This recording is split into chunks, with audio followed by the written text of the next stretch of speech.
আসসালামু আলাইকুম। এখানে 2 পাট কাপড় আছে। কাপড়টার নিচে আপনার লম্বাটা আছে হচ্ছে 10.5 ইঞ্চি আর বডির কাপড়টা আছে হচ্ছে আমার 17 ইঞ্চি। এখানে আপনি আপনার বাচ্চার বয়স অনুসারে বডির মাপটা লম্বার মাপটা বাড়িয়ে কমিয়ে নেবেন, ঠিক আছে। এটা হাফ বডির কাপড়টা 2 পাট কাপড় আছে। এখানে যে 2 পাট আর নিচে 2 পাট। এখানে কাপড়টা জয়েন আছে, আমি জয়েনটা কেটে নিচ্ছি। এই যে এখানে 4 পাট কাপড় আছে। এরপর আমি গলার চড়া মাপটা নেব 2 ইঞ্চি আর পিছনের গলাটা 1 ইঞ্চি, সামনের গলাটা দেব হচ্ছে 3 ইঞ্চি দিয়ে একটা বক্স তৈরি করে নিয়ে হচ্ছে গোল গলা শেপ করে দিয়ে দিব। নিচে 2 ইঞ্চি দিয়ে দিছি। তো আর এটা হচ্ছে জামাটা হচ্ছে আপনার 3.5 বছর থেকে 4.5 বছর বা 5 বছর বাচ্চার জন্য আমি তৈরি করছি। আপনার নিয়মটা ফলো করে যে কোনো বাচ্চার জন্য তৈরি করতে পারবেন। তো আমি ফুট গলার মাপটা 5.5 ইঞ্চি নিচ্ছি। এরপর 4 মহলা মাপটাও 5.5 ইঞ্চি নিচ্ছি। দুদিক থেকে 5.5 ইঞ্চি দিয়ে দাগটা মিলিয়ে এখন রাউন্ড শেপ করে দিলাম। এরপর বডির মাপটা নিচ্ছি 7 ইঞ্চি, অর্থাৎ 28 ইঞ্চির বডির জন্য 4 ভাগের 1 ভাগ হচ্ছে 7 ইঞ্চি আর নিচে দিব হচ্ছে 24 ইঞ্চি। 24-এ 4 ভাগের 1 ভাগ কিন্তু হয় 6 ইঞ্চি, ঠিক আছে। এরপর এখানে আমি 1.5 ইঞ্চি মতো রাউন্ড করে দিলাম নিচে। এরপর দাগ অনুসারে কেটে নিচ্ছি। এই পর্যায়ে সবার কাছে ছোট্ট একটা রিকোয়েস্ট আমার ভিডিওটি যদি আপনি ইউটিউব থেকে দেখে থাকেন তাহলে আমার চ্যানেলটি সাবস্ক্রাইব করে নেবেন। পাশে থাকা বেল আইকনটি ক্লিক করে অল দিয়ে রাখবেন এরকম আর সুন্দর সুন্দর নিত্য নতুন ভিডিও পাওয়ার জন্য। ভিডিওটা যদি আপনার কাছে ভালো লাগে তাহলে আপনি লাইক দিয়ে রাখতে পারেন, তাহলে পরবর্তীতে যখন সময় হবে তখন দেখে দেখে শিখে নিতে পারবেন। তবে ভিডিওটা টেনে টেনে দেখবেন না। টেনে টেনে দেখলে হয়তো এমন কিছু জায়গা আছে যেটা বাদ পড়ে গেলে আপনি শিখতে পারবেন না। আর ফেসবুক পেজ থেকে যদি দেখে থাকেন তাহলে পেজে একটা লাইক দিয়ে পেজটি ফলো দিয়ে রাখবেন, তাহলে আমি নতুন কোনো ভিডিও পোস্ট হওয়ার সাথে সাথে সবার আগে আপনার কাছে নোটিফিকেশন চলে যাবে। আর ভিডিওটা শেয়ার করে দিবেন, তাহলে আপনি পরবর্তীতে যখন সময় হবে তখন দেখে দেখে শিখে নিতে পারবেন, ঠিক আছে। ফ্রেন্ডদের সাথেও শেয়ার করবেন, তাহলে আপনার পাশাপাশি ওরাও শিখে নিতে পারবে। এরপর হচ্ছে আমি পিছনের এখানে প্রায় 2.5 ইঞ্চি থেকে 3 ইঞ্চির মতো কেটে নিচ্ছি। 3 ইঞ্চি মতো কাটলে হবে। এখানে চেনও দেওয়া যাবে বা হুকও দেওয়া যাবে। আমি এখানে হুক দিব, ঠিক আছে। তো আমি খুলে নিচ্ছি। এইটা হচ্ছে পিছনের পার্টটা, এই হচ্ছে সামনের পার্টটা।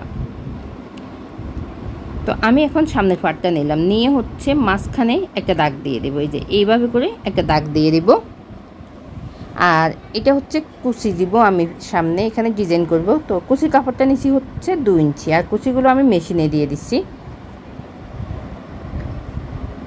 তা আমি এখন যেখানে মেশিনে দিয়েছিলাম একটা সেলাই আছে, ওই সেলাইয়ের উপরে আমি আরেকটা সেলাই দিয়ে দিচ্ছি।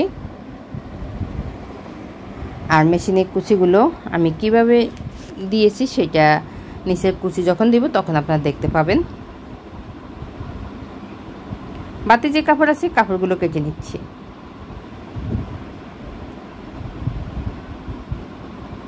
এই হচ্ছে সামনের পাটটা, এই হচ্ছে কুচির কাপড়টা। এখানে 2 পাট কাপড় আছে, এক পাট আমি দেখিয়ে দিব আপনাদেরকে। এই যে লম্বাটা আছে হচ্ছে 15.5 ইঞ্চি আর কুচির জন্য কাপড়টা নিচ্ছি হচ্ছে আমি হচ্ছে 29 ইঞ্চির মতো আছে। এখানে 30 ইঞ্চি বা 29 ইঞ্চি নিলে হবে। একটু কাপড় বেশি দিলে কুচিটা একটু বেশি হবে, দেখতে সুন্দর লাগবে। তো এই যে আমি মেশিনে কুচিগুলো দিয়ে দিচ্ছি। আর মেশিনে কুচিগুলো দেওয়া একেবারে সোজা। যখন আপনি যখন সেলাই করবেন তখন সেলাইয়ের যে কাটা আছে, এটা বড় বড় যে সেলাইটা আছে ওইটার ভিতর দিবেন। কাটাটাকে দিয়ে হচ্ছে দুটো সেলাই করবেন আর মেশিন দিকে কাপড়টা দিয়ে দিবেন, তখন হয়ে যাবে। তো এই হচ্ছে আমার কুচির কাপড়টাকে আমি আরেকটা কুচি বসাবো।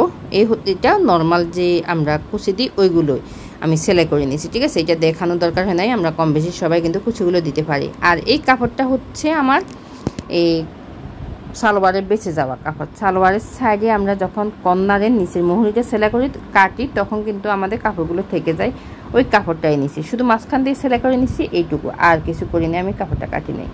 তো এরপর হচ্ছে আমি 2টা কাপড় একসাথে কুচি কাপড়গুলো সেলাই করে নেওয়ার পরে হচ্ছে হাফ বডির এখানে সেলাই করে নিচ্ছি। আর এখানে আমার এই কাপড়গুলো হচ্ছে টুকরো কাপড়, কিছু হচ্ছে জামার কাপড়, কিছু হচ্ছে আপনার সালোয়ারের বেঁচে যাওয়া কাপড়। তো আপনি চাইলে আপনার ছোট্ট সোনামণির জন্য এরকম টুকরো কাপড় দিয়ে জামাটা তৈরি করতে পারেন, আবার এই বড় কোনো কাপড় দিয়েও তৈরি করতে পারেন, ঠিক আছে। শুধু আপনি মাপগুলো ঠিক রেখে আপনার বাচ্চার বয়স অনুসারে মাপগুলো ঠিক রেখে আপনি তৈরি করতে পারেন। তো আমি এখানে হাফ বডির কাপড়টা সেলাই করে নিচ্ছি। তো এখানে 2টা সেলাই দিবেন। আমি একটা সেলাই আপনার দেখিয়ে দিলাম আর একটা সেলাই আমি অফ ক্যামেরা দিয়ে দিছি। এই তো আমি খুলে নিচ্ছি জামাটা। এটা কিন্তু দেখে বোঝা যাচ্ছে না, টুকরো কাপড় দিয়ে তৈরি করছি আমি। খুবই সুন্দর। এই কাপড়টার লম্বাটা 6.5 ইঞ্চি আছে। আপনি হচ্ছে সেলাই কাপড় সহ টোটাল 8 ইঞ্চি নিতে পারেন। আর এই হচ্ছে পিছনের পাটটা আমি একই নিয়মে সেলাই করে নিচ্ছি, শুধু হুকের যে জায়গাটা এটা সেলাই করে নিচ্ছি। এটা আপনি এই নিজেও সেলাই করে নিতে পারেন, এটা আমি দেখাই নাই, আসলে বেশি কিছু দেখাতে গেলে ভিডিওটা অনেক বেশি লং হয়ে যায়, এই জন্য দেখাই নাই।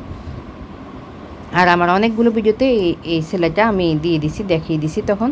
তো এরপর হচ্ছে এইটা হাতার কাপড়, এখানে একটা কুচির কাপড় আছে, দুইটা কুচির কাপড় আছে, একটা এক কালার কুচির কাপড়। এটা আর আপনার এই যে কুচির জন্য ছড়াটা নিয়েছি 3.5 ইঞ্চি, লম্বাটা কিন্তু আপনার আর মহলে যতটুকু হবে সেই পরিমাণ মতো নেবেন। আর এই কাপড়টার ছড়াটা আছে হচ্ছে 3 ইঞ্চি, ঠিক আছে। আমি দুইটা কাপড় একসাথে বসাবো, বসানোর পরে হচ্ছে সেলাই করে নেব। আর এই কুচিগুলো আমি মেশিনে দিয়ে দিচ্ছি, এই জন্য কিন্তু আমি দেখাই নাই, কারণ একটা কাপড় আপনার দেখে দিচ্ছি কীভাবে আমি কুচিগুলো দিচ্ছি মেশিনে। তো এরপর হচ্ছে আমি আরমহলটা নিলাম, নিয়ে হচ্ছে এখানে এভাবে করে উল্টো সাইডে আমি এভাবে করে কাপড়টা বসালাম। আর জামার কাপড়টা হচ্ছে সোজা সাইডে থাকবে, এটা উল্টো সাইডে না, এটা সোজা সাইডে থাকবে। তারপর হচ্ছে আমি সেলাই করে নিচ্ছি।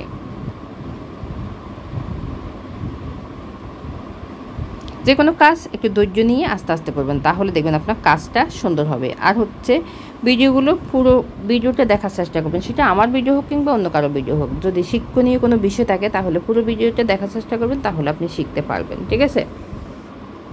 একটা হাতা লাগানো হয়ে গেল, আরেকটা হাতা আমি একই নিয়মে কিন্তু সেলাই করে নিলাম।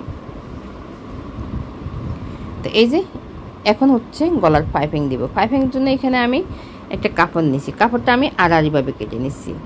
পাইপিং কাপড় সবসময় আড়াআড়িভাবে কাটবেন, ঠিক আছে। তো এরপর হচ্ছে সোজা সাইডে হচ্ছে সেলাই করে নিচ্ছি, এটা সোজা সাইডে সেলাই করতে হবে, তারপর হচ্ছে উল্টো সাইডে আপনাকে সেলাই করতে হবে।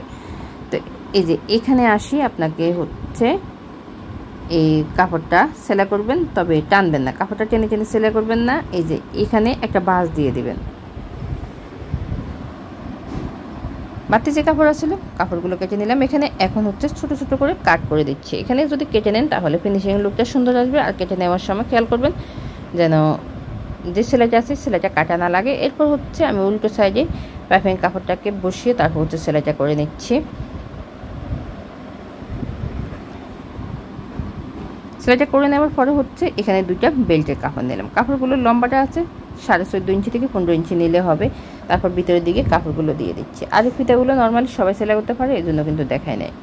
এই সাইডেও একই নিয়মে আপনি লাগিয়ে সেলাই করে নিতে পারেন। হাফ বডিটা আমি প্রথমে এই যে মাপগুলো হচ্ছে দিয়ে, হাফ বডি মাপটা দিয়ে হচ্ছে সেলাই করে নিচ্ছি। একটা সাইড সেলাই করে দিলাম, আর একটা সাইড কিন্তু একই নিয়মে সেলাই করে নেবেন। আর হচ্ছে নিচে সেলাই করে নেবেন।